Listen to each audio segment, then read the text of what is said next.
आपको हैरानी होगी कि हमारे देश में लव जिहाद की तरह अब जमीन जिहाद भी हो रही है। आपने लव जिहाद के बारे में तो बहुत सुना होगा, लेकिन आज हम आपको लव जिहाद नहीं, जमीन जिहाद के बारे में बताएंगे।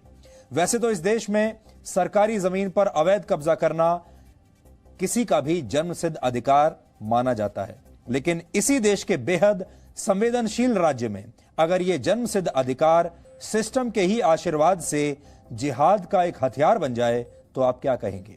इस राज्य का नाम है जम्मू कश्मीर, और जम्मू कश्मीर में पिछले 17 वर्षों के दौरान इस बहुत बड़े जमीन घोटाले को अंजाम दिया गया और देश को पता ही नहीं चला। यह वो जिहाद है जिसके दम पर पाकिस्तान भारत को तोड़ने का सपना वर्षों से देख रहा है।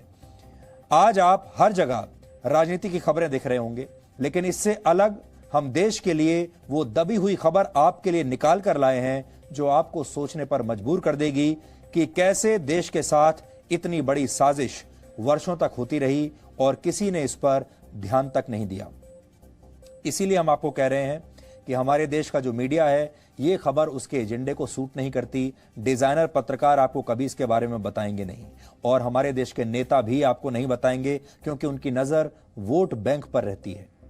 क्या आप सोच सकते हैं कि एक राज्य में कानून की आड़ में धर्म के आधार पर जनसंख्या को बदलने की कोशिश होती रही और सरकारें इसे रोकने की बजाय प्रोत्साहन देती रही? क्या आप सोच सकते हैं कि आबादी में बदलाव की प्लानिंग के लिए राज्य सरकार के ही एक कानून को सबसे बड़ा हथियार बना दिया गया? आपके लिए यह कल्पना करना बहुत मुश्किल होगा, लेकिन यह सब कुछ हुआ है देश के सबसे संवेदनशील राज्य जम्मू कश्मीर के साथ, जहां रोशनी एक्ट नाम के एक कानून के तहत सरकारी जमीनों पर अवैध कब्जा करने वालों को ही इस जमीन का असली मालिक बना दिया गया। यह एक बहुत बड़ा जमीन घोटाला था जिसमें अवैध कब्जा करने वालों को बेशकीमती सरकारी जमीनें कौड़ियों के भाव बेच दी गई। यह मामला फिलहाल जम्मू कश्मीर हाईकोर्ट में चल रहा है, लेकिन असल में यह एक बहुत बड़ी साजिश थी, क्योंकि आरोपों के मुताबिक हिंदू बाहुल जम्मू में अवैध कब्जे वाली सरकारी जमीनों का मालिक धर्म विशेष के लोगों को बनाया गया।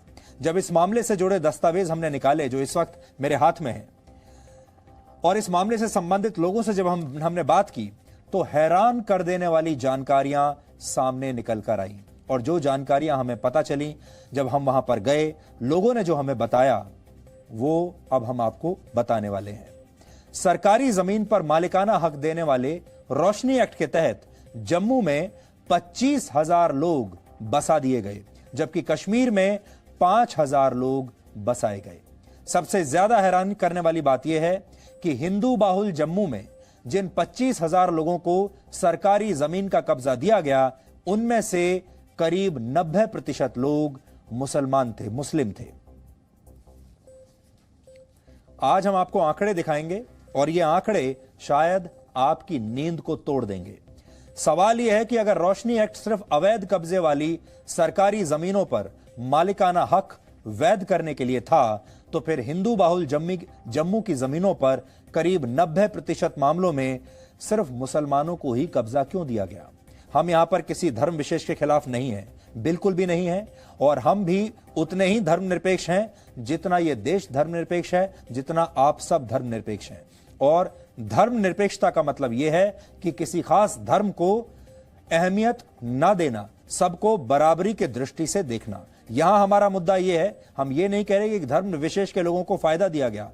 उससे भी बड़ा मुद्दा यह है कि हर धर्म को बराबरी का दर्जा नहीं दिया जा रहा, हर धर्म को बराबरी की दृष्टि से देखा नहीं जा रहा।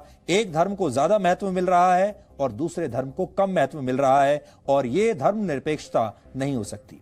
सवाल यह है कि क्या यह जम्मू की हिंदू बाहुल आबादी को मुसलमान आबादी से बदलने की साजिश थी, और क्या सरकारों ने बहुत सोच समझकर ऐसे कानून बनाए जिनसे जम्मू की डेमोग्राफी को बदला जा सके, यानी वहां की पूरी आबादी को बदला जा सके, आबादी का जो बैलेंस है उसे खराब किया जा सके।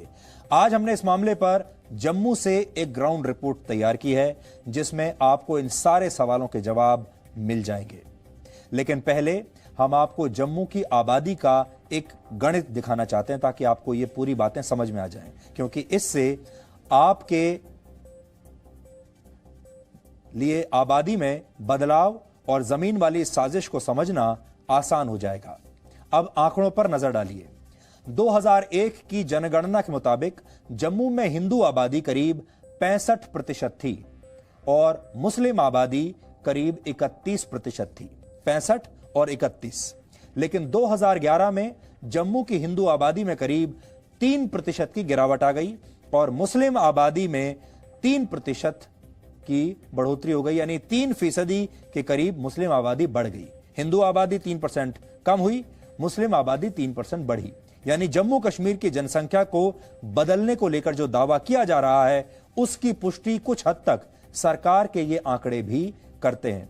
अभी ये तो 2011 की जनगणना के आंकड़े हम आपको दिखा रहे हैं। अब जब अगली बार जनगणना होगी तो ये आंकड़े और भी बदले हुए आपको दिखाई देंगे, क्योंकि ये जनगणना लगभग 9 साल पहले हुई थी।